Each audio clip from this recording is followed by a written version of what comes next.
Oh, there's something in my chest that I can't hide. When feelings get involved, I'm terrified.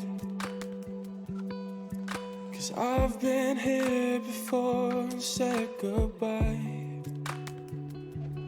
Oh,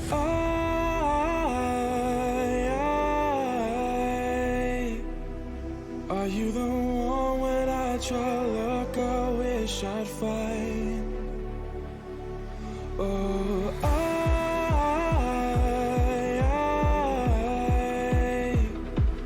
how can I love when I've been hurt 100 times? For you, I'd give it one more try.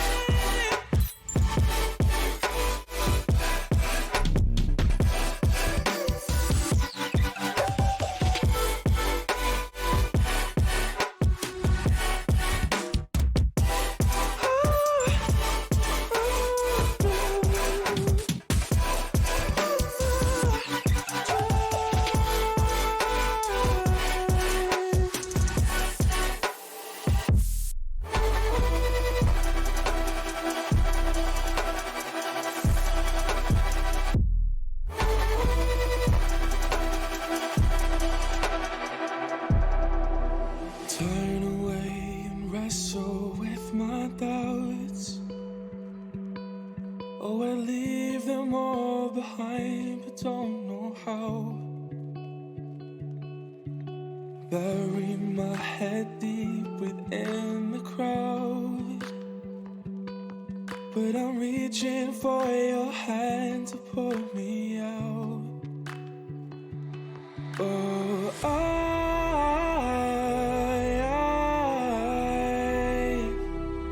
are you the one when I try to look, I wish I'd find? Oh,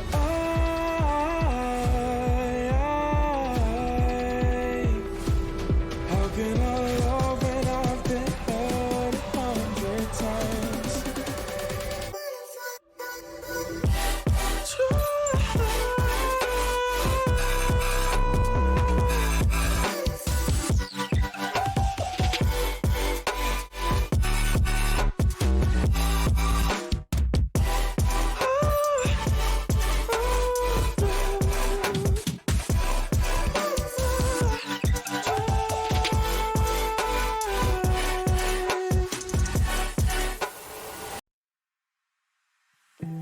You can see straight through my life.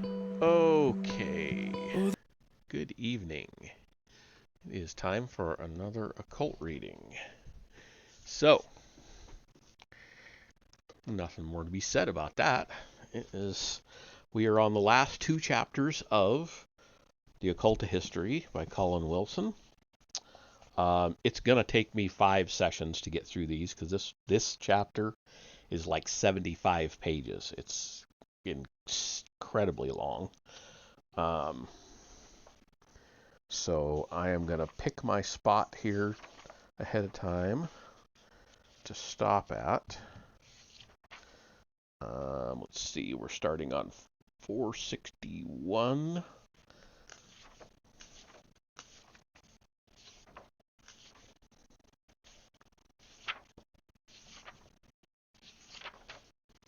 So we're going to go to around about 485 or thereabouts. If we find a good spot to stop before then, we'll stop. But we'll do at least 20 to 25, give or take. All right.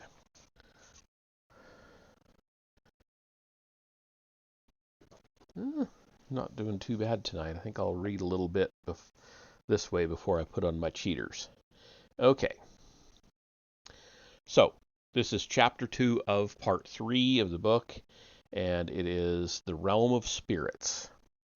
I've mentioned already that the strange An Ambitious History of Spiritualism began on March 31st, 1848, when Mrs. Fox asked neighbors to come and witness the rapping noises that resounded through her house when her daughters, aged 12 and 15, were present. From then on, spiritualism spread like a flood over the world. It seems as if the spirits who had remained more or less mute for centuries had suddenly decided that it was time for the human race to take an important step forward. Tales of ghosts are obviously as old as the human race itself, but this was different in that the ghosts suddenly seemed anxious to communicate. Or was it simply that human beings began to try to communicate with the dead? It is certain that effort and desire are important. In 1822, a 33-year-old Scots minister named Edward Irving began to preach in the Caledonian Church in Hatton Garden, London, filling his sermons with thrilling imagery about the second coming of Christ and producing violent transports of religious emotion among his hearers.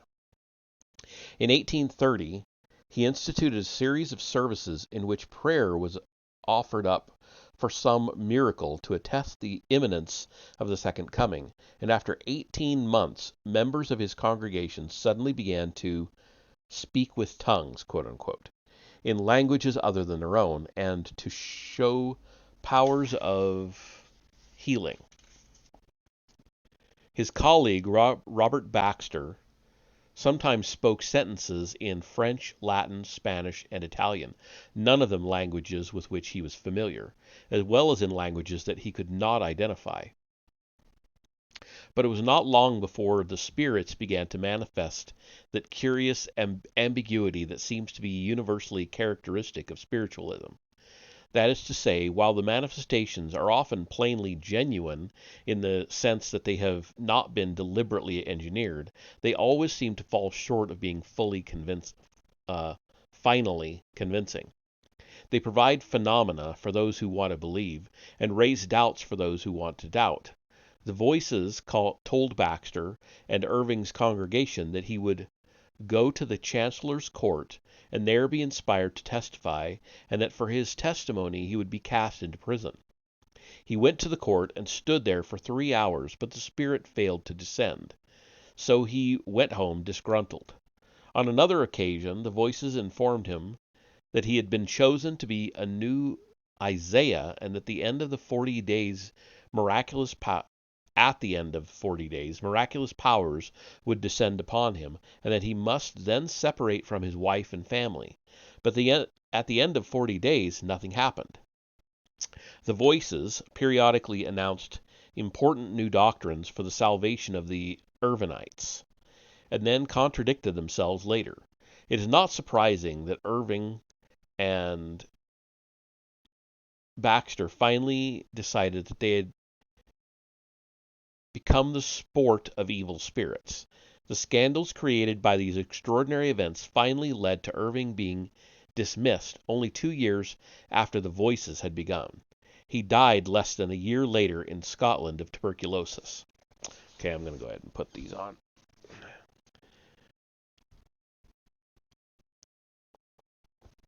Ooh. They won't do me any good if I can't see through them. Okay. Dostoevsky once said that God had denied man certainty because it would remove his freedom. There would be no virtue making the right choice if you knew for certain that it was the right one. Anyone who reads a history of spiritualism may well feel that the spirits have adopted the same principle, that too much evidence of another world would condition mankind to a lazy mode of thought and behavior. The philosopher C.D. Broad remarked to me in an interview on this subject, quote, "If these facts of psychical research are true, then clearly they are of immense importance. They literally alter everything," end quote. And the alteration would not necessarily be for the better.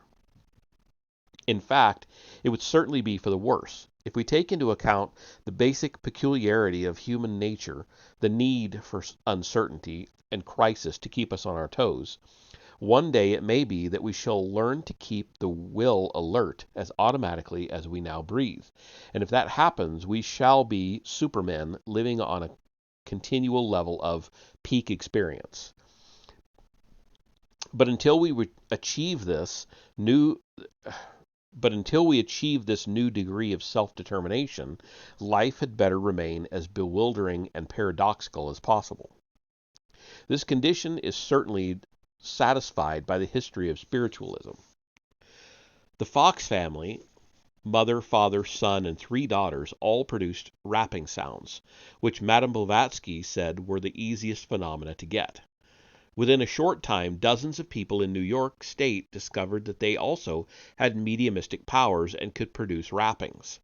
A relative of the Fox family later denounced them, asserting that Margarita Fox had explained to her how she made the rapping sounds by cracking her joints. There may be an element of truth to this, but how does it account for raps coming from other parts of the room? The journalist Horace Greeley observed the Fox family for several weeks and pointed out that every precaution was taken to avoid trickery. They were taken unexpectedly to strange houses and asked to produce their rappings. They were stripped and searched by committees of ladies. Their rooms were searched repeatedly. When they appeared in Buffalo, New York, 2 brothers named Davenport, Ira and William, decided to try it. Their results were even more spectacular than the Fox family's. When they went into a trance, musical instruments were taken up by invisible hands and played. In Ohio, a farmer named Jonathan Coons became interested in spiritualism only 4 years after the Fox sisters had started the craze. He put himself into a trance in the dark, and spirits began to speak through him. One of them informed him that all his 8 children were gifted mediums, and ordered him to build a special seance room next to his house. Coons accordingly built a log room 16 feet by 12 next to his farmhouse and placed in it assorted musical instruments, bells suspended from the ceiling, plates of copper cut into the shapes of birds, and various tables and chairs. Neighbors were often invited to the seances, which began by putting out the lights, after which Mr. Coons played hymns on his fiddle. Soon the musical instruments would be taken up, and a noisy concert would commence. The skeptical explanation is that the Coons family played the instruments in the dark, but the music was just as noisy when there were only 2 of them present. Paper covered with phosphorus would float around the room over the heads of the audience, and the tambourine would fly around, producing a powerful breeze. Hands were sometimes seen holding the paper, but no arms. The spirits identified themselves as 165 pre-Adamite men, and one of their descendants, John King, explained that he was actually the pirate Sir Henry Morgan. John King manifested himself to many mediums besides the Coons, and his daughter Katie also became something of a favorite in American spiritualist circles. In 1860, the Foxes were producing veiled, ghostly figures, and a Dr. Livermore held conversations with the visible spirit of his dead wife that left him totally convinced. The 2 Eddy brothers, at whose house Colonel Olcott met Madame Blavatsky, also produced materializations. The brothers would be tied to chairs in a cabinet whose curtains were drawn. After a while, spirits would appear and sometimes walk around the room. When the lights were finally switched on, the brothers were found in their former positions with the seals intact. But opportunities for fraud were obviously considerable. The Davenport brothers always declined to state whether they were genuine mediums or whether their performances, which often took place in theaters, were simply magical performances like those of Houdini or the Maskelyne brothers. When a member of the audience at Liverpool used a special Tom Fool's knot to tie them so that they were unable to free themselves, no manifestations took place, and the audience mobbed them. In 1874, 2 mediums named Showers, a mother and daughter, gave a seance at the house of a believer named Sergeant Cox. When a tall spirit appeared in the aperture of the curtains, Sergeant Cox's daughter tried to open them further, and the spirit resisted. The spirit's headdress fell off and revealed the head of Miss Showers, while the audience was able to see clearly that the couch on which the medium was supposed to be stretched was empty. Sergeant Cox chose to take the charitable view that the medium had been impersonating a spirit in her trance-like state. A young medium named Florence Cook often materialized Katie King. One of the great scandals of the early spiritualist movement occurred on December 9th, 1873, when a séance was being held at her house. A Mr. Volkmann, feeling resentful that he had only been admitted to the séance after pleading with the medium for 9 months and presenting her with jewelry, decided to make a grab for the spirit that floated around the room. It seemed quite solid and struggled. Indignant spiritualists forced Volkmann to release the spirit. The lights went out completely, and when they came on again, there was no spirit present. Mrs. Cook was found tied up in the cabinet, the seals intact. Presumably, then, the spirit was not Mrs. Cook herself. It could perhaps have been an accomplice like Eliza White, who confessed to being the spirit of Katie King manifested through Nelson and Jenny Holmes. But no matter how much deliberate fraud took place, there can be no doubt that many of the manifestations were genuine. Dr. Franz Hartmann, a famous occult student in the last years of the 19th century, describes a séance held by Mrs. N.D. Miller of Denver, when 40 or 50 shapes materialized from the cabinet, men, women, and children, and walked around the room. Some of them were local people who had died and were clearly recognized by people present.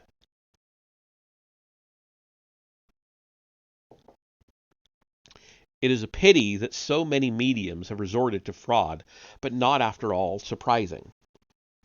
Mediumship seems to be like poetic inspiration. It depends on the energy of the medium and on her state of mind. No poet could produce good poetry on demand. It would take an extremely high level of moral conviction for a medium to reject every opportunity to convince her sitters, especially if she knows that they want to be convinced. And mediums do not necessarily possess this sterling quality. On the contrary, unusual powers of receptivity often seem to be accompanied by weakness of character. This can be seen clearly in the case of Daniel Douglas Home, pronounced Hume. Okay, H-O-M-E, but it's pronounced Hume. Okay, fine. Daniel Douglas, D-U-N-G-L-A-S. Daniel Douglas Hume, perhaps the most remarkable and convincing medium who has so far appeared. He was born in the village of Curie, near Edinburgh, Scotland, on March 20th, 1833. His mother was a Highlander who came of a long line of seers. She always foretold the deaths of friends and relations. Daniel began to have visions at the age of 4, seeing things that were happening in other places. Nothing much seems to be known about his father, and from Hume's reference to Curie as the place, quote, where my adored mother suffered so greatly, end quote, we can infer that he was illegitimate. He was brought up by his aunt.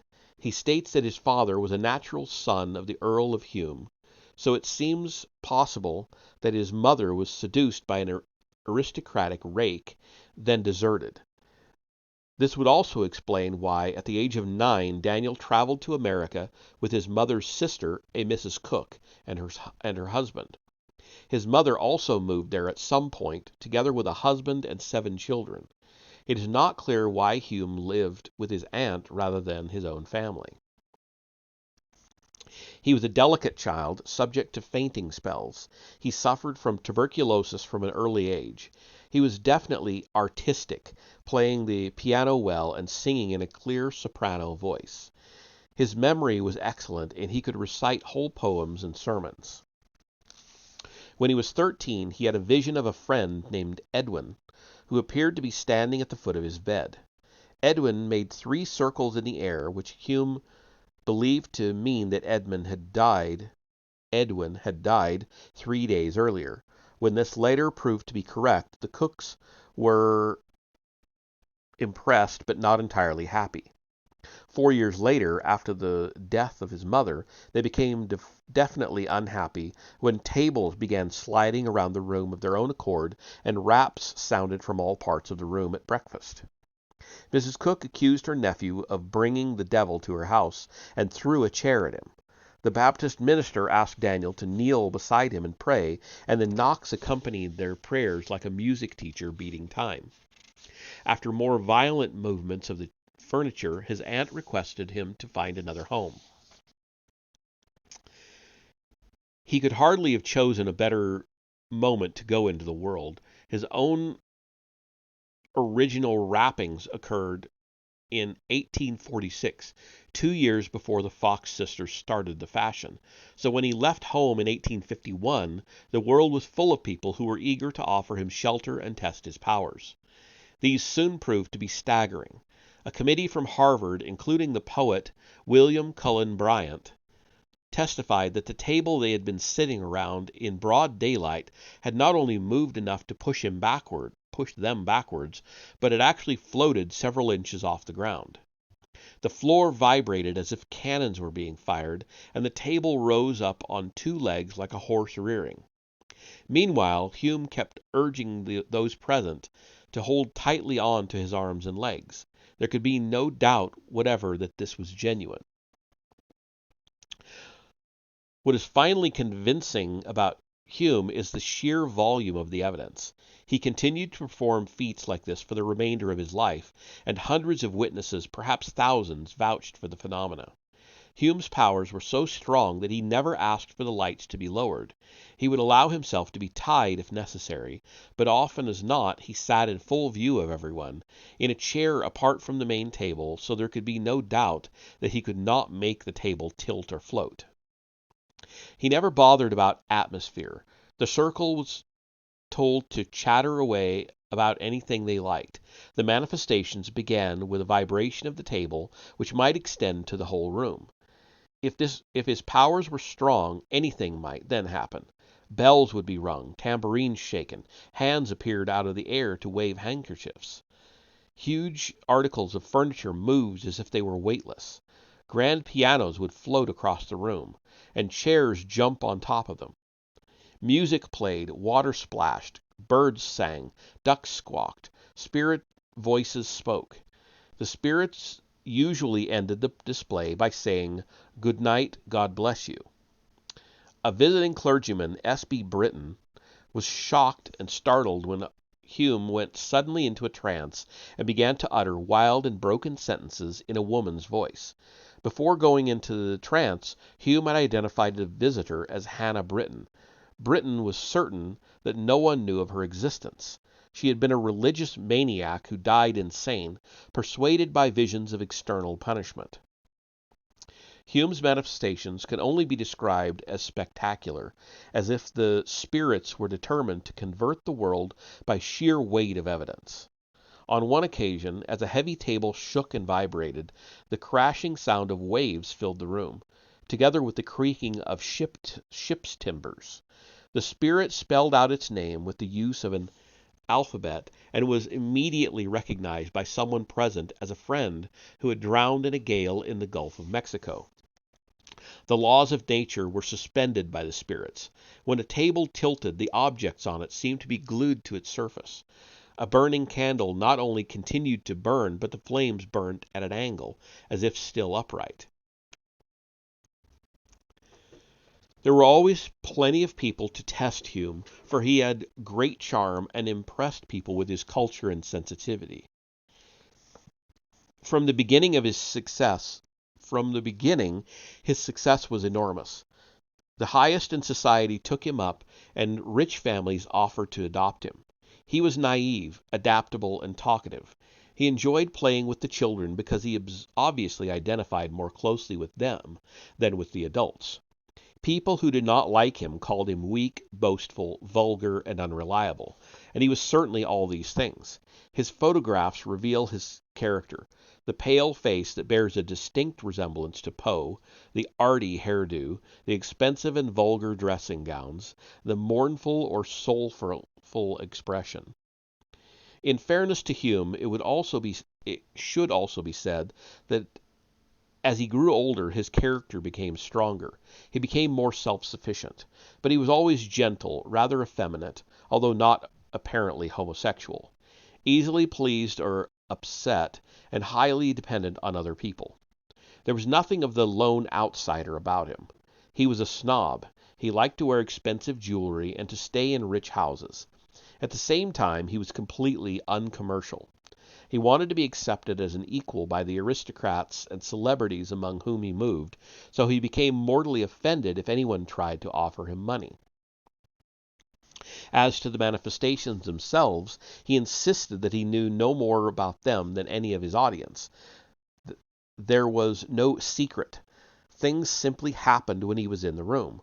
All he had to do was to relax and put himself into the mood. While still in America, he also began to give exhibitions of his most convincing manifestation, levitation. On August 8, 1852, sitting in a circle and holding the hands of his neighbors, Hume floated up. Hume floated up until his head touched the high ceiling. The neighbors had naturally let go.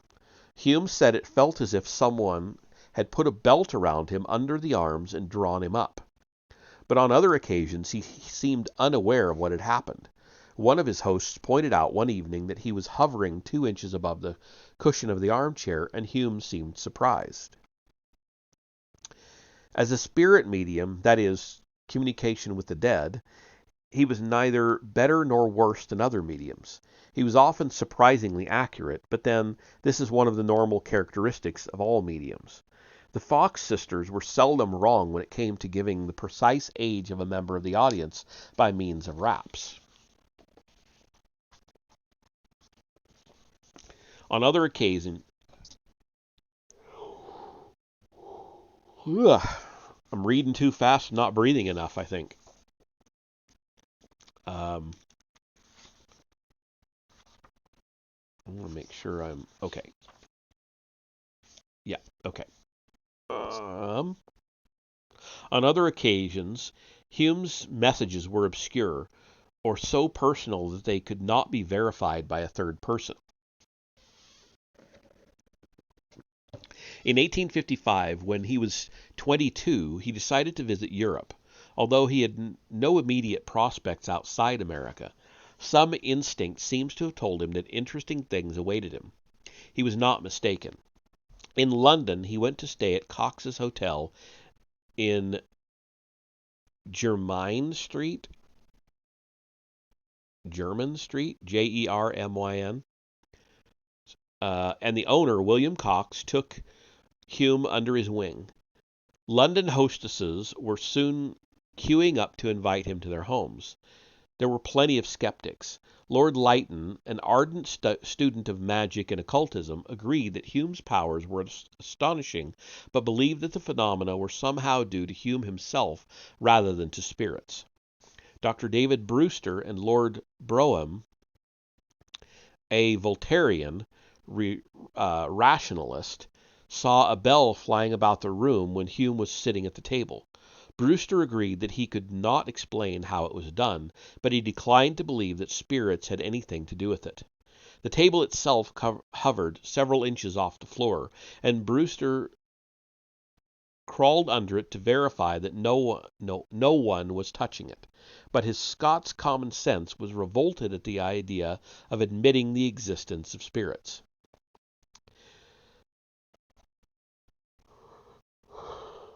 Man, I don't know why I'm yawning so much.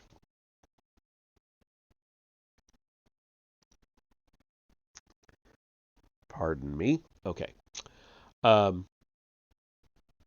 movements of tables was often so spectacular that people could sit on them or hang onto the edge as they tilted, suspended in the air.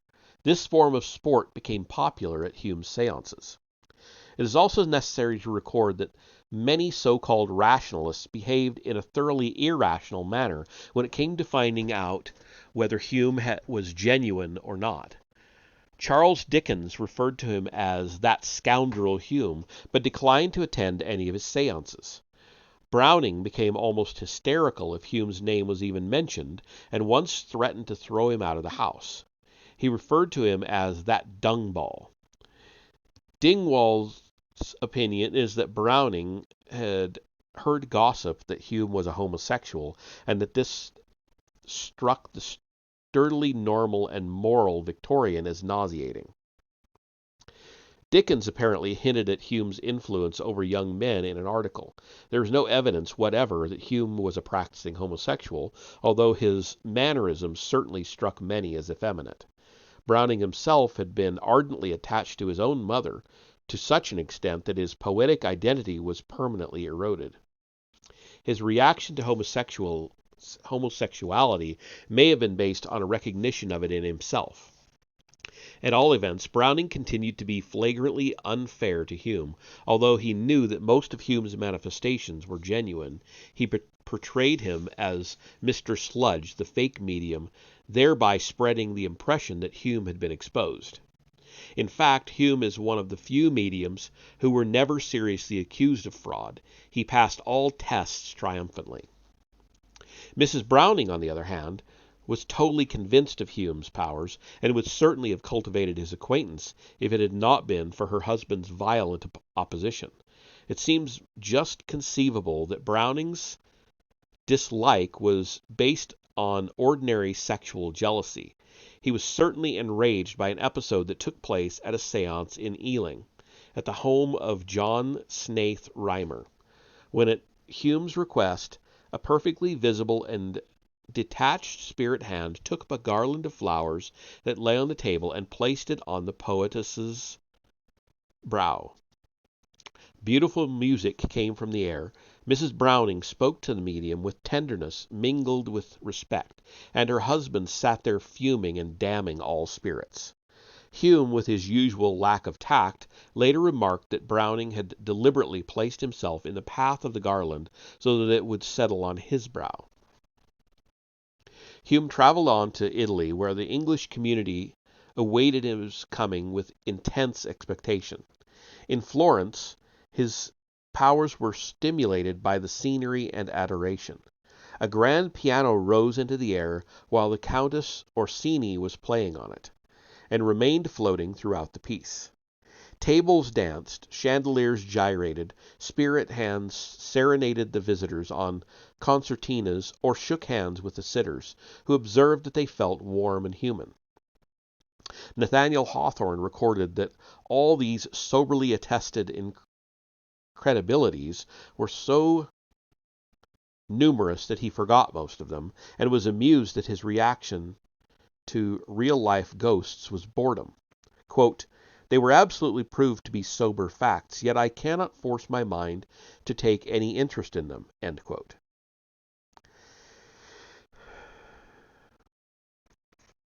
Hawthorne expressed with great clarity what most balanced minds feel about ghosts. There certainly were quite genuine apparitions in Florence. In a convent rented by the famous sculptor Hiram Powers, the ghosts of 27 monks disturbed a séance, behaving with a rowdiness reminiscent of poltergeists and tearing Mrs. Powers's skirt.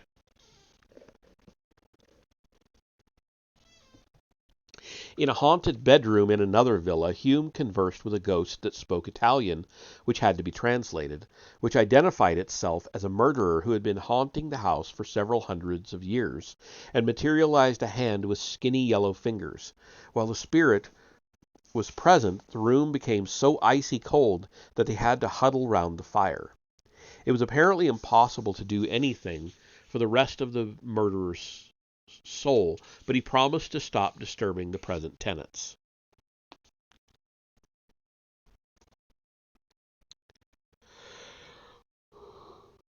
Ooh, man, I don't know why I'm yawning so much tonight. Okay. It was in Florence that a few dark clouds appeared on the horizon of his unbroken success. Hume had traveled to Florence with the son of Reimer, his Ealing host, but success and lionization swept Hume off his feet, and he was, quote, kidnapped by a strong-minded society lady of title, an Englishwoman living apart from her husband, end quote, according to Conan Doyle in Wanderings of a Spiritualist. Quote, 4 weeks he lived at her villa, though the state of his health would suggest that it was rather as a patient than as a lover, end quote. English and American society was scandalized. Doyle said that he saw letters written by Hume to Reimer at this time that revealed a certain callousness and lack of gratitude. Elizabeth Barrett Browning remarked in a letter that part of the trouble was that Hume, quote, gave sign of a vulgar Yankee nature, weak in the wrong ways, end quote, and that he, quote, succeeded in making himself universally disagreeable, end quote. But Hume also failed to realize that he was now in a land of popery, and that what was now called a spirit medium had been called a witch only a century earlier and tortured by the Inquisition. It was less than 60 years before that Cagliostro had died in the dungeons of San Leo. The Italian minister of the Interior took him aside and warned him that he had better keep away from lighted windows at night in case someone tried the effect of a silver bullet on the sorcerer. Not long after this, he was attacked on his way home to the hotel and slightly wounded. Gossip about him exaggerated his weaknesses to the rank of calculated outrages. When he was invited to travel to Naples and Rome with Count Branicki and his mother, he seized the opportunity to leave the unfriendly city of Michelangelo, and then the final blow. On February 10, 1856, the spirits told him that he was about to lose his powers for the space of a year because his recent conduct made him an unworthy vessel. Chastised and humiliated, he accompanied the Bernickis to Naples. But the gods had not deserted him entirely. People still came to see him, even though he made no secret of his loss of power. The brother of the King of Naples presented him with a ruby ring, but a confidential letter from an old friend warned him that he had better not venture to Rome, because the authorities had decided that he was an undesirable. Hume reacted in a manner that was consistent with his highly conciliatory nature. He went to Rome and became a Roman Catholic. He was immediately given an audience by the Pope, who showed himself friendly and recommended a confessor in Paris, which was the next capital on Hume's itinerary.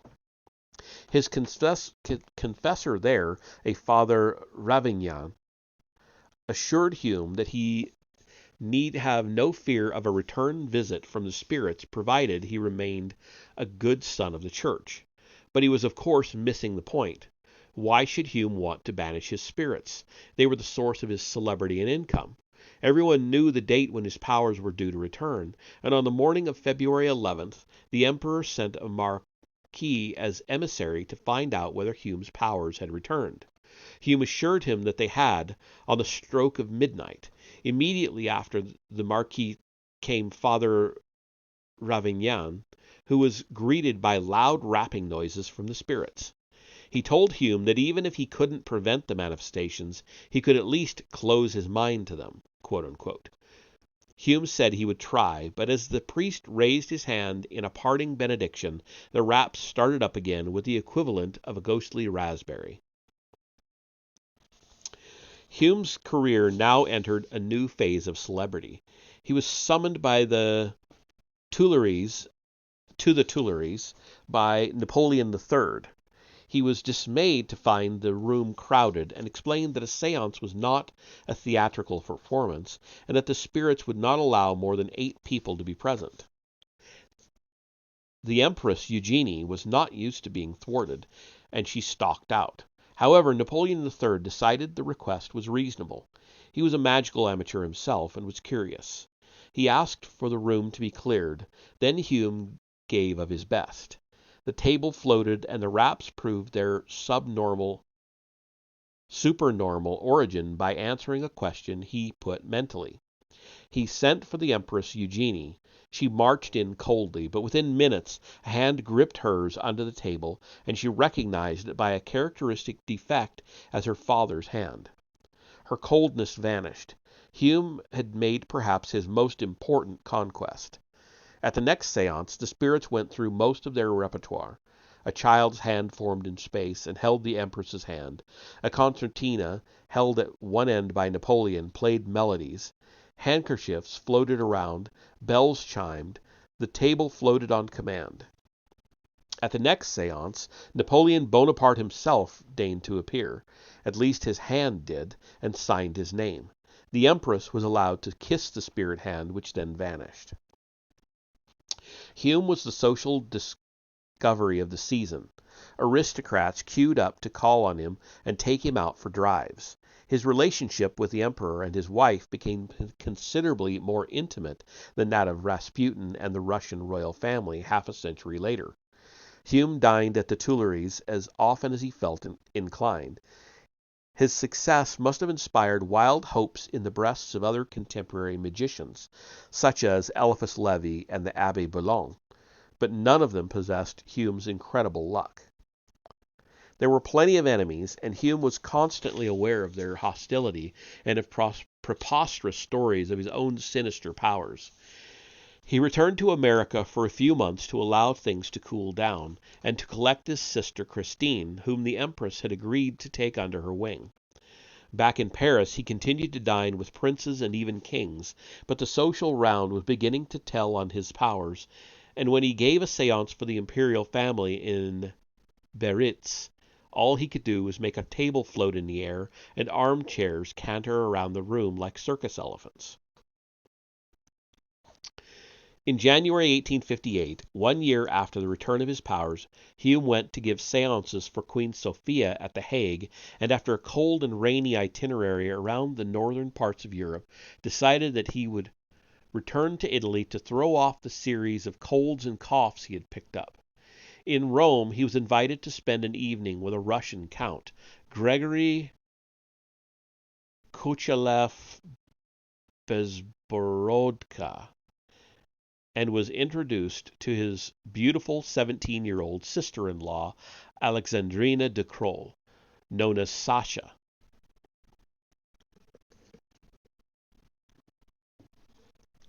The moment Hume set eyes on her, his second sight operated, and he recognized her as his future wife.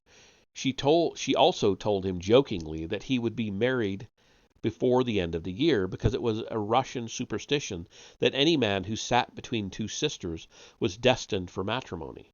It was a pity that the spirits did not also warn Hume that his tuberculosis was catching. This was not recognized in those days. She was dead after 3 years of marriage. Oh, that his tuberculosis was catching. Contagious. But the 3 years were a beautiful time for Hume. He traveled with Dumas to St. Petersburg, where Sasha's relatives organized a spectacular wedding feast. Dumas was best man and wrote an account of the Russian trip. Hume was kindly received by the Tsar himself, Alexander II, who was to liberate the serfs 3 years later and to be assassinated in 1881. After their marriage in August 1858, the Humes became frequent guests of the Tsar at Tsarskoe Selo. Hume's wife was an heiress, so his financial troubles were now over, at least for a long time. A pleasant winter, during which Hume became the darling of St. Petersburg society, was followed by an equally pleasant spring and summer, during which Hume's son was born. He was christened Gregory and called Grisha. In August, the Humes set out for England, stopping in Paris and Switzerland. In London, they established themselves at Cox's Hotel, and London society, which flocked to meet them, agreed that the Yankee was in every way improved by his alliance with the gentle and charming Russian girl. Hume attended a lecture on Cagliostro and was startled when the spirit of the Grand Copt strolled into the lecture hall and sat beside him. Later, when he and Sasha got into bed, Cagliostro put in another appearance, sat down on the bed, and chattered amiably to the young couple. Sasha must have found it all very odd.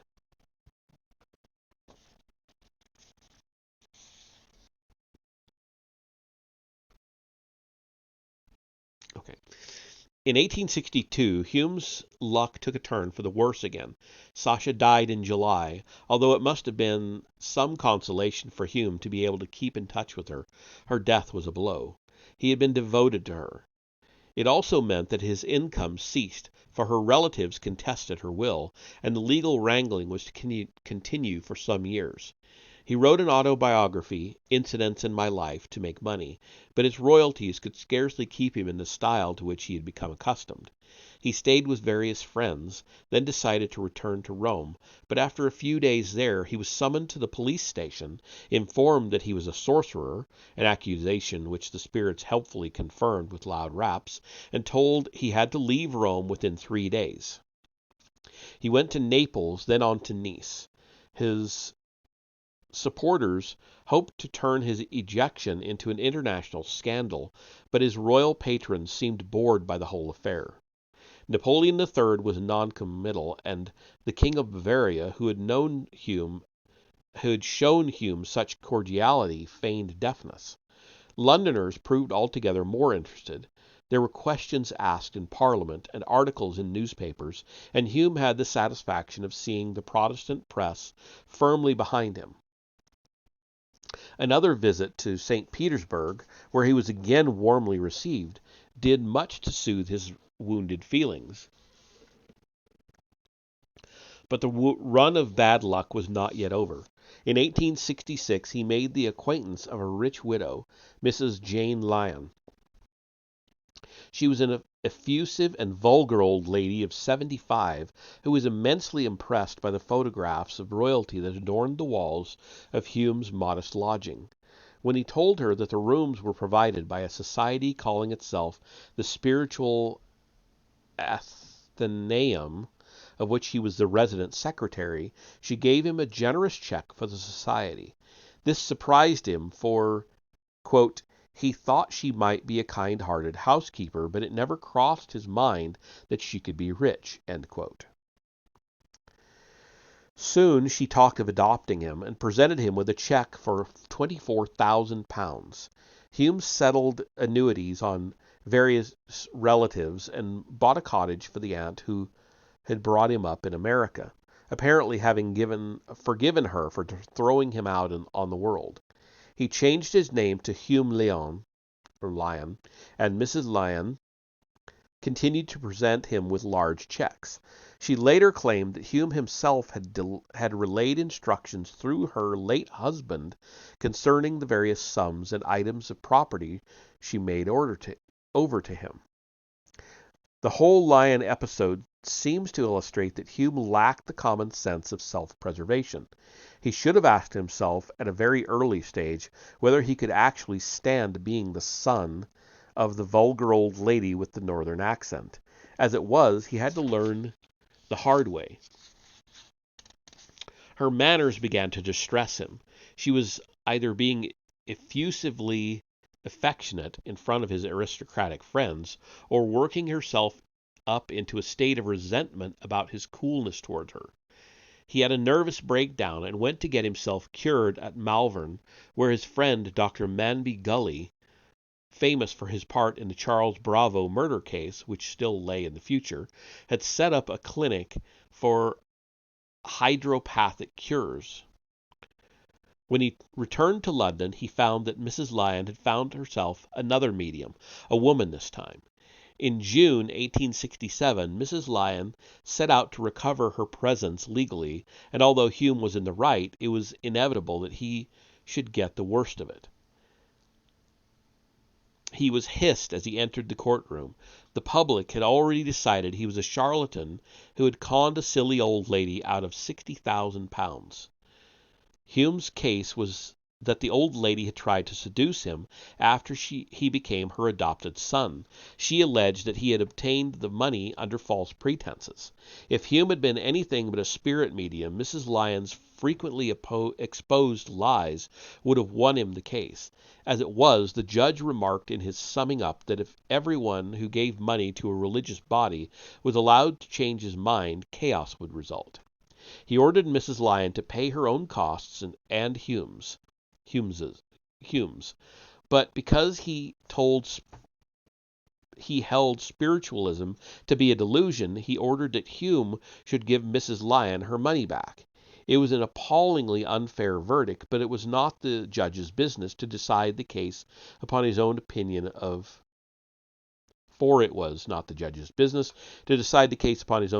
spiritualism.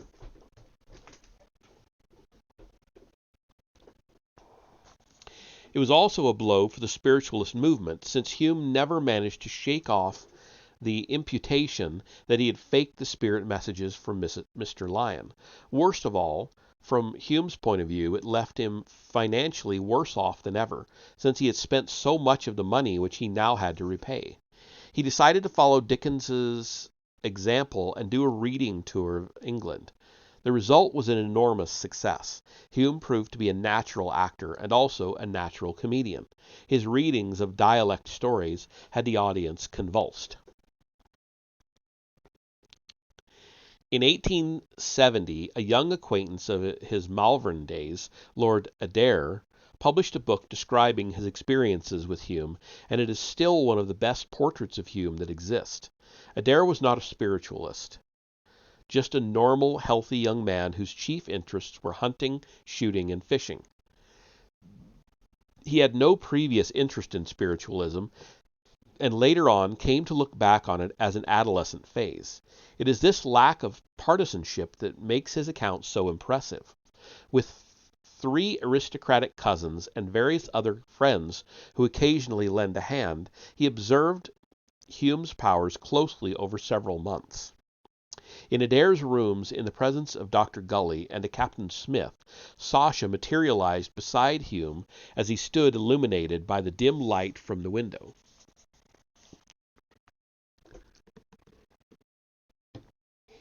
She seemed quite solid. On another occasion, the American actress Ada Menken, recently deceased, appeared in the rooms and then took over Hume's body and had a long and friendly conversation with Adair. It is interesting to observe that there were occasions when Hume could see her and Adair could not, and others when Adair could see her and Hume could not. Probably this was something to do with the position of the spirit in the room. Other writers on ghosts have recorded that the ghost vanishes if it comes too close and reappears when it has reached a certain distance from the observer. Adair and his 3 friends witnessed so many wonders that the sheer quantity overwhelms the imagination. Fireballs wandered over the room and through solid objects. Spirits appeared as dim shapes and sometimes as walking clouds. Drafts howled through the room when all doors and windows were closed. Doors opened and closed. Flowers fell from the ceiling. Spirit hands appeared. Furniture moved around as though it was weightless. Hume himself floated around like a balloon. He floated out of one window head first, it was only open a foot, and returned through another window. He also added 2 more astounding effects to his repertoire. He could elongate, standing against the wall, while one man held his feet, another his waist, and another watched his face. Hume's height would then increase from 5 feet 10 to 6 feet 6, both heights being marked on the wall, and he began to handle fire. He could cross to the fire grate and stir the red-hot coal with his fingers, then kneel down and bathe his face in the coals as though they were water. His hair was not even singed. He could carry a burning coal to the circle. It was so hot that no one else could endure it closer than 6 inches, unless Hume deliberately transferred his immunity to them. Lady Gaume took a red-hot coal and felt it to be slightly warm. She put it down on a sheet of paper, and it instantly burst into flames. Hume sometimes declined to allow people to hold the coal on the grounds that their faith was not strong enough. When Hume went to stay at Adare Manor, the home of Adare's father, Lord Dunraven, he quickly spotted a ghost in the abbey and strolled over to have a conversation with it, after which he and the ghost, quite visible to his companions, walked back through the moonlight. Then the ghost vanished, and Hume floated through the air and over a low wall. Adair's book was privately printed, but caused so much commotion that it was withdrawn. It was reprinted by the Society for Psychical Research in 1924. Adair remained a friend of Hume's, but lost interest in spiritualism on the grounds that although the phenomena were obviously genuine, they didn't get anywhere or prove anything.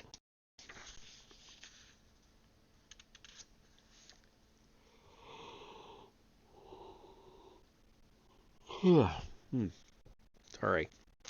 In the Franco-Prussian War of 1870, during which Hume's former patron, Napoleon III, was made a prisoner, Hume became a correspondent for the San Francisco Chronicle and covered the war from Prussian headquarters at Versailles.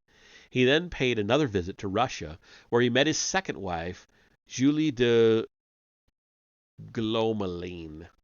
I don't know. Gloumeline. She heard a voice above her head telling her that this was to be her husband. She made no objection when Hume proposed marriage. Back in London in March 1871, he agreed to be investigated by a brilliant young physicist, William, later Sir William, Crookes. British scientists who heard of the investigation smiled. They had no doubt that Crookes would finally demolish Hume's reputation. To everyone's astonishment and dismay, Crookes's report, which appeared in the Quarterly Journal of Science in July 1871, was entirely favorable. Crookes admitted that his rational mind told him that the things he had seen were impossible. In spite of that, he had to admit that he was totally convinced by Hume's amazing repertoire of levitation, fire handling, elongating, causing to float, and so on. Scientists were furious at the report. They assumed that Crookes had been deceived or gone mad. Charles Darwin voiced the general feeling when he said that he could not disbelieve in Crookes's statements or believe in his results. Crookes also reported favorably on Florence Cook, the medium who materialized K.D. King. A recent critic has conjectured that she and Crookes were lovers. For a while, it looked as though Crookes had simply ruined his own career as a scientist, but he was slowly taken back into favor, particularly when pressure of work forced him to stop taking an active part in spiritualist affairs.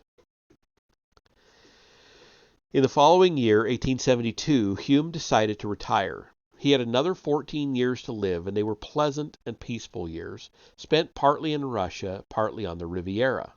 The lawsuit over his first wife's estate was decided in Hume's favor. His retirement, like his debut, was perfectly timed. It will be remembered that this was the period when Madame Blavatsky was finding that interest in spiritualism had declined severely. Hume had always taken care not to associate himself with the spiritualist movement. He was a loner, naturally, since his success placed him on a different plane from all other mediums, and his comments on other mediums were not calculated to make him popular. Now he became simply a private gentleman, who occasionally gave seances for the amusement of his friends or hosts. His powers continued undiminished. The reason one might speculate is that he was slowly wasting away with consumption, and he was always at his best when the material side of his nature was suppressed. The publisher Visitelli describes an afternoon spent in a cafe during the Franco-Prussian War. Hume was sipping sugared water and explained that he was fasting because, quote, "the spirits will not move me unless I do this, to bring them to me. I have to contend with the material part of my nature," end quote. It will be remembered that Hume was consumptive from birth. His mother possessed mediumistic powers, and Hume's son, Gregory, also inherited some of his father's gift. It seems possible that the unique level of mediumship in Hume's case may be due to his combination of inherited faculties and extreme physical delicacy.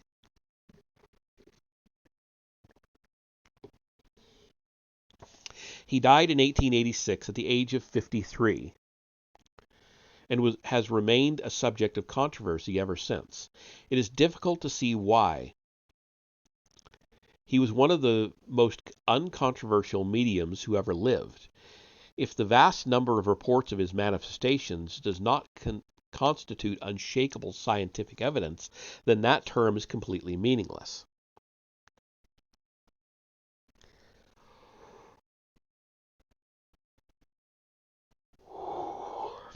Excuse me. Powers so well attested and so extraordinary again raise the question, what does it all mean? It must be frankly admitted that the chief difficulty in answering that question is that we lack a starting point. When Benjamin Franklin made a kite conduct lightning, he already had some idea of the nature of electricity. When scientists learned to split the atom, they had a fair idea of its structure. It is this kind of minimum working hypothesis that we lack in considering occult phenomena. My own grandmother was a convinced spiritualist, and she felt that it solved all the basic problems. Spirits live in heaven, then they enter bodies, and when they die, they finally go back to heaven. But this is simply another version of the infinite regression that arises when we ask, quote, where does space end, or who created God, end quote. The Hindus believe that the world is supported on the back of an elephant, which is supported on the back of a tortoise, and so on.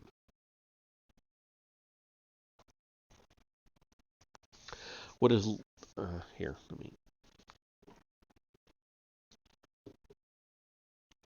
What is left out of account by the spiritualist view is the mystery of the internal universe of the mind. Dreams often reveal to us that we are multi-layered beings. 99% of my dreams may be straightforward enough, as unproblematic as daydreams, but there are always the few dreams that strike me as utterly strange, as though I have accidentally tuned in to a foreign radio station. Jung records this feeling in the chapter called Confrontation with the Unconscious in his Memoirs, Dreams, Reflections. Various dreams seemed so strange and symbolic in content that they seemed to be trying to tell him something. After describing a dream in which the corpses in a row of tombs kept on stirring as he stood at them, he remarks, quote, of course, I had originally held to Freud's view that vestiges of old experiences exist in the unconscious. But dreams like this and my actual experiences of the unconscious taught me that such contents are not dead, outmoded forms, but belong to our living being. End quote. Sorry. Whew. The distinction is important, for Freud's archaic vestiges are like dead leaves at the bottom of a pond. Okay, so we started on 452,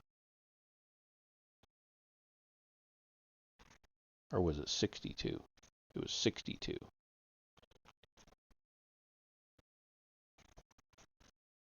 '61 actually. 461. All right, so I'm going to go to 481 and then decide on where I'm going to end from there. That'll give us 20 pages, and then we'll figure out a stopping point from that point. All right. When Jung then goes on to describe what Jung then goes on to describe is so startling that only his serious reputation keeps the reader from doubting the whole thing. In the autumn of 1913, he began to experience a sense of oppression, and finally, on a journey, Quote, I was suddenly seized with an overpowering vision.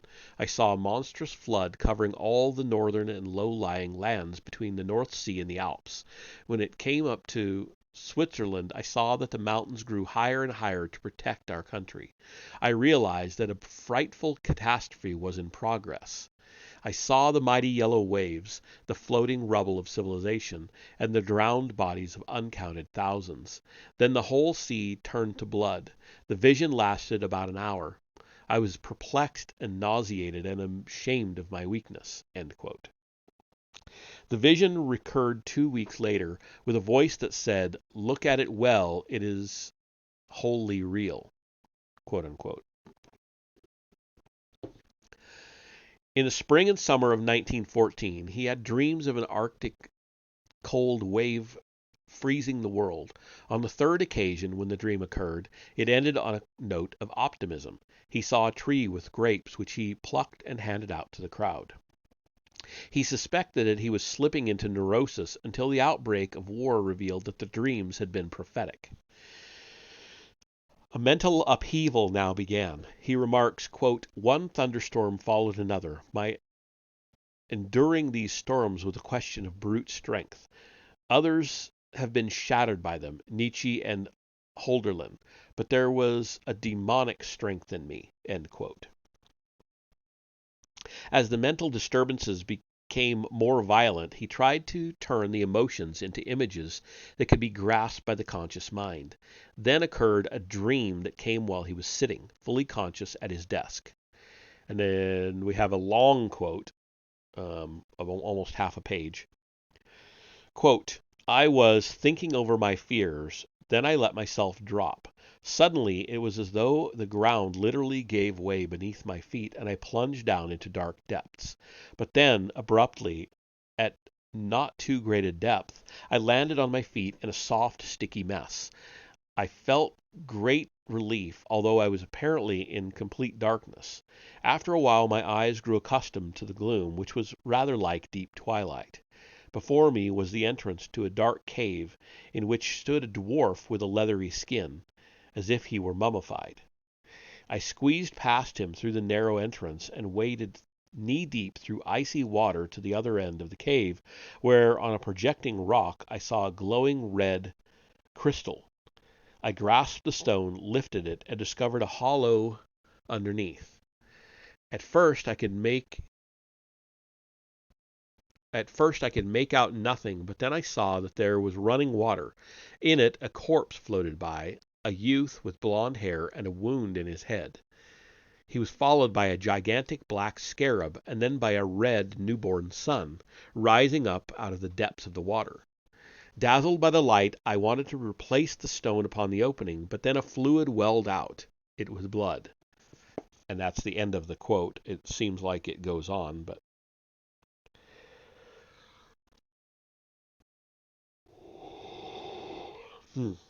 okay. This might be called controlled hallucination. It seems from the context that what Jung did was to allow his subconscious mind to well up and allow himself to be carried along, still conscious by its images. He recognized the dream as a hero and solar myth, a drama of death and renewal, but was puzzled by the ending, the blood, unaware that it foretold the war which started the following year. This took place in December 1913. Other dreams and visions followed. He acknowledges that they were fantasies of extraordinary clarity. In a dream, he shot the hero Siegfried with a rifle, an indication that he knew who the enemy would be.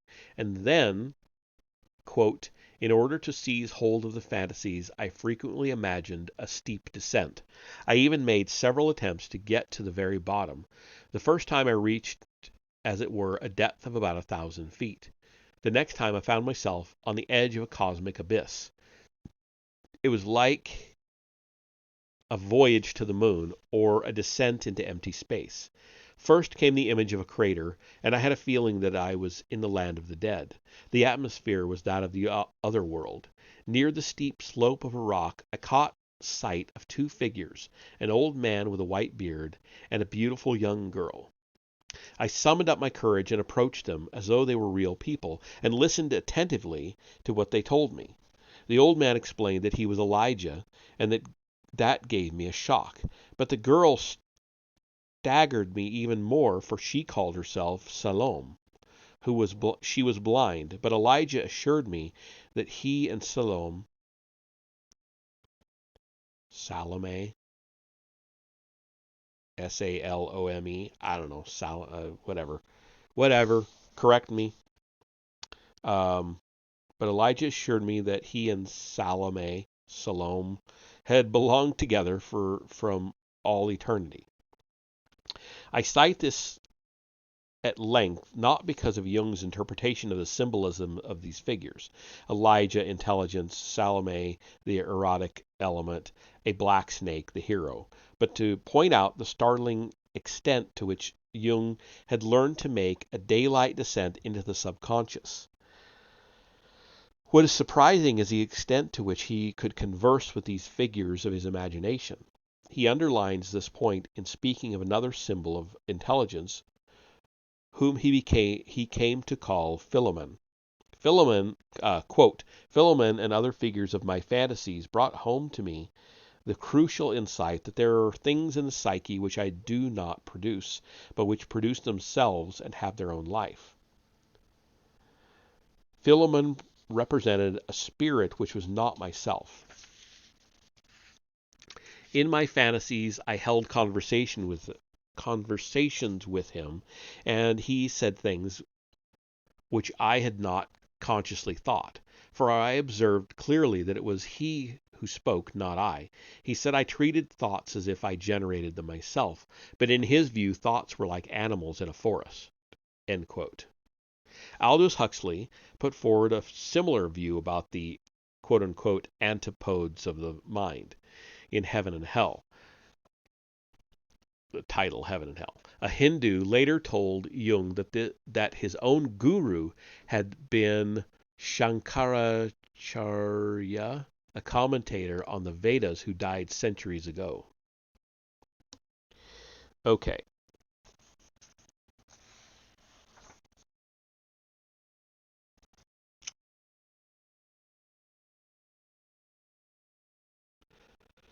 All right.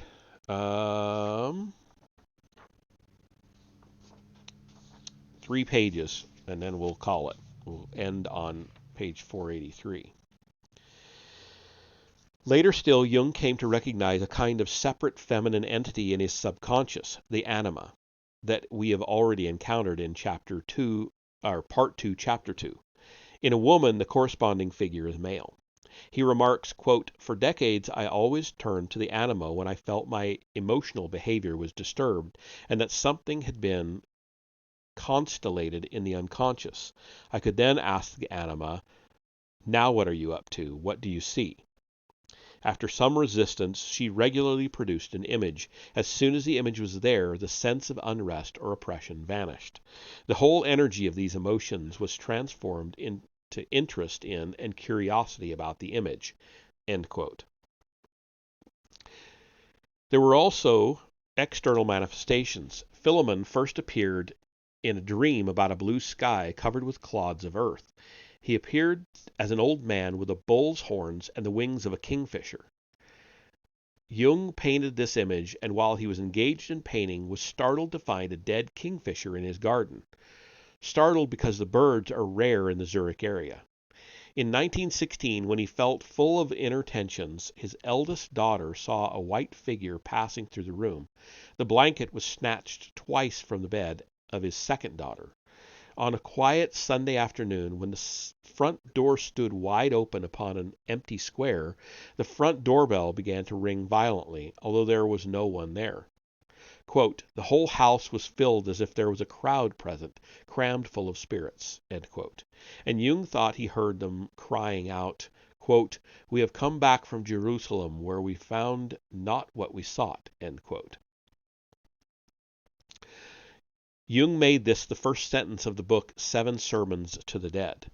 He records that as soon as he began to write, the atmosphere quietened down.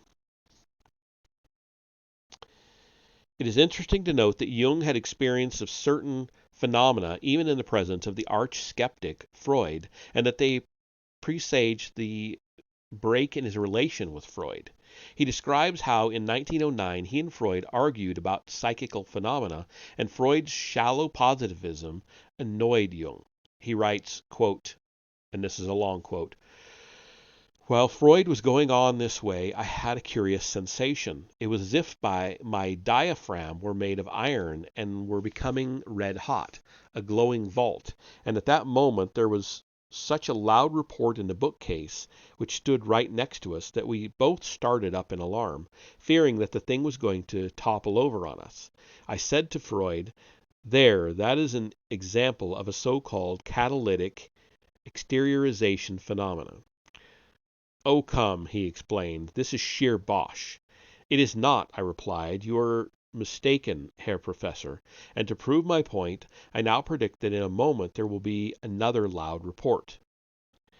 Sure enough, no sooner had I said the words than the same detonation went off in the bookcase. To this day I do not know what gave me this certainty, but I knew beyond all doubt that the report would come again." End quote. Just as a little aside, one of the things I learned in psychology was they said that Jung and Freud were on a ship bound for America for some conference or something they were coming over to. I don't remember that detail, but they decided out of boredom. They decided let's analyze each other, psychoanalyze each other.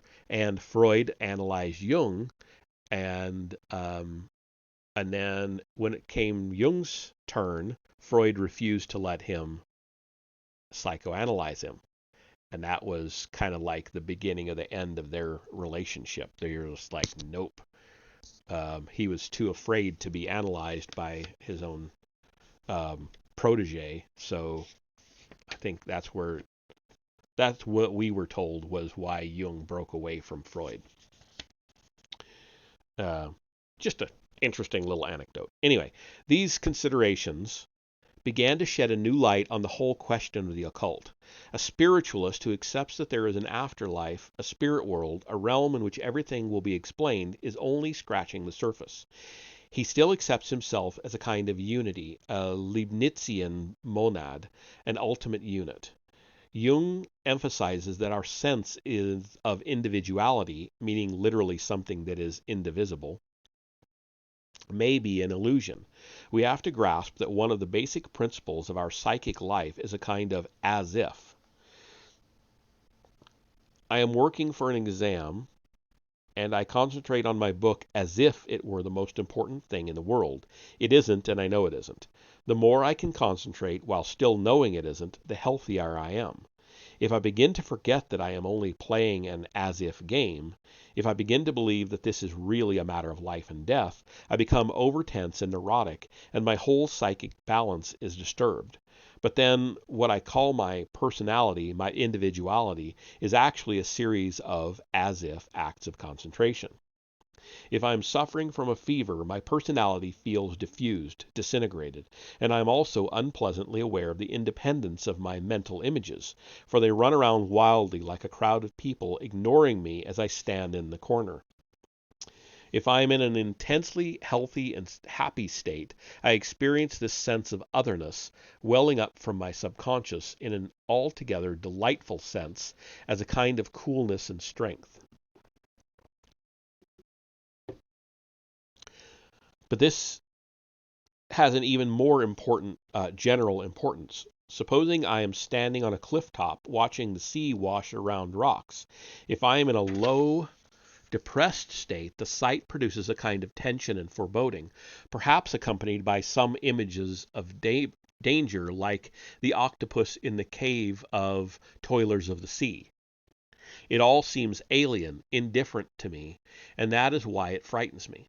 If I'm in a state of happiness and optimism, it no longer seems alien. The forces of otherness bubbling up from my subconscious and the otherness out there are somehow related. I have a feeling that even if I was down there swimming among them, I would be in no danger. These ideas do not explain the powers of a medium like Hume, but they begin to shed a kind of light. Observe that when Jung's mind was in a turmoil, the subconscious manifested itself in visions, and even in poltergeist activities like the ringing of the doorbell and pulling the sheets off a bed. As soon as he began to write creatively, the manifestations ceased.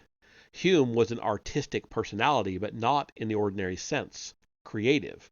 Unlike Jung, he was a superficial man. He never questioned the spirits. He never did any serious thinking. He remained a socialite, rushing around Europe, dining with royalty. What would he have discovered if he had become a mental traveler like Jung? Jung's anima rang the doorbell. Hume's moved pianos. This is not to suggest that all the manifestations were simply Hume's subconscious forces acting in the manner of the monster in Forbidden Planet. The question of the reality of spirits, of life after death, must be considered further, but these considerations certainly suggest that Leighton was right when he spoke to Hume of your powers.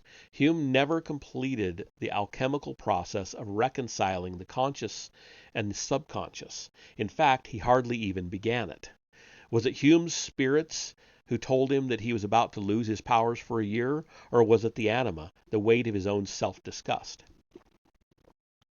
Geologists understand that there are certain terrains where rainfall sinks deep underground and joins subterranean rivers, and others where it almost immediately bubbles out in the form of a spring. Psychologically speaking, Hume resembled this latter terrain. The subconscious force bubbled out easily. Once this is understood, the question of life after death is also seen in a different light.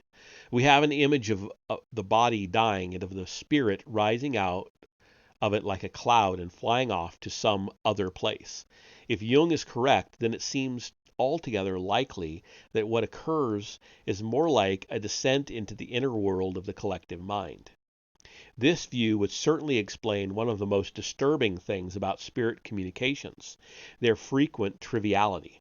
In the world of the noosphere of human intelligence, triviality is something that has to be avoided by a deliberate effort, like beating off flies.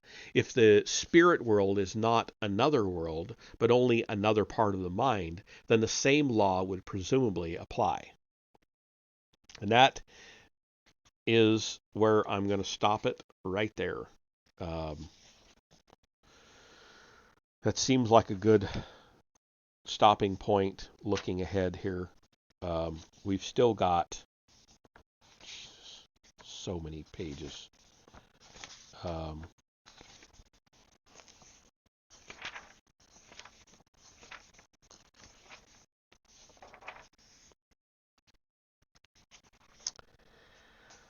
This chapter goes till page 535, and we're on 483.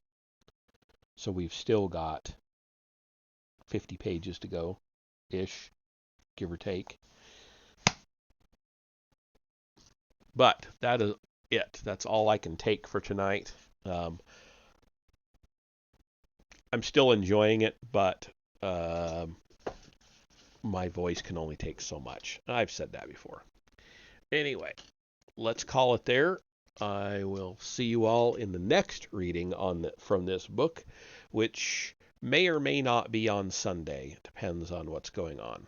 It's hunting season, so anything's possible. I might not be home. So I will see you all in the next one. Tomorrow night will be Star Wars.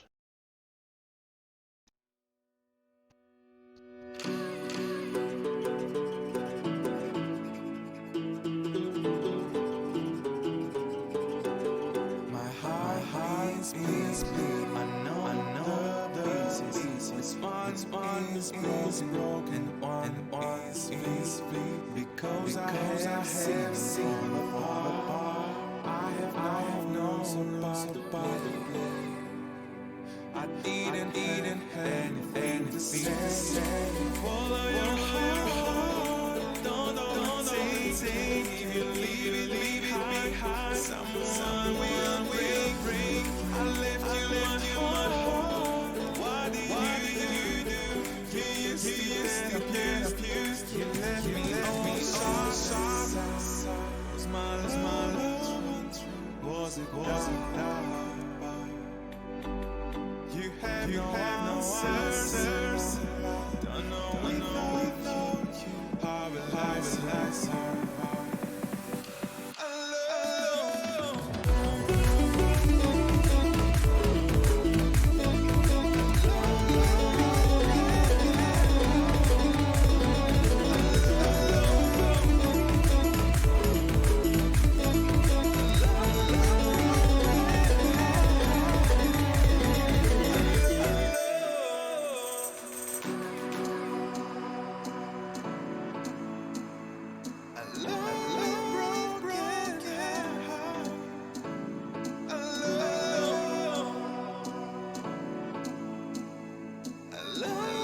have no answers.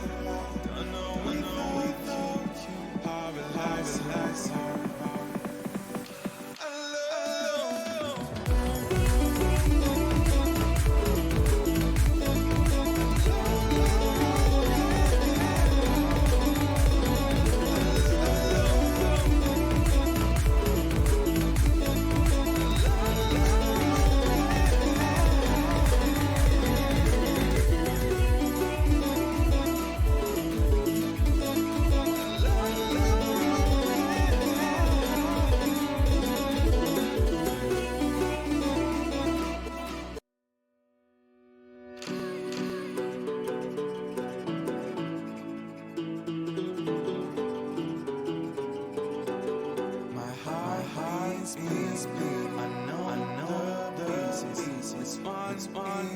Is broken, one is because I have seen apart. I have no rules about the play. I didn't have anything to say. Follow your heart, don't take. If you leave it behind, someone will bring. I left you my heart. What did you do? You left me soft. Was my love true? Was it love? You have no answers. Don't know